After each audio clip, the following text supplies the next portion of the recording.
আসসালামু আলাইকুম গাইসরা বন্ধুরা, আপনারা সবাই কেমন আছেন? এটা আমাদের গৌনদী টর্কি লঞ্চ, রাজধানী মহানগরী।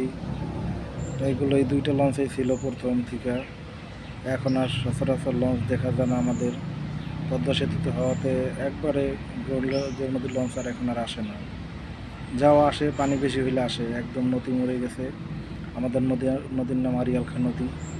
নদী অনেক বড় ছিল, এখন আর সেই আগের নদী নেই, আগের স্রোত নেই, এখন অনেক মরে গেছে।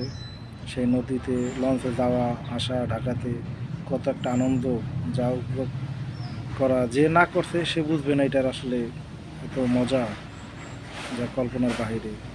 তারপরও গৌনদী টর্কির লঞ্চ কম, কিন্তু আমাদের বরিশালের লঞ্চ আছে। যারা আছেন দূর দূরান্ত থেকে আগত, তারা আসবেন, ঘুরতে আসবেন আমাদের বরিশালে। লঞ্চে আসলে দেখতে পারবেন যে আসলে কত সুন্দর লঞ্চ।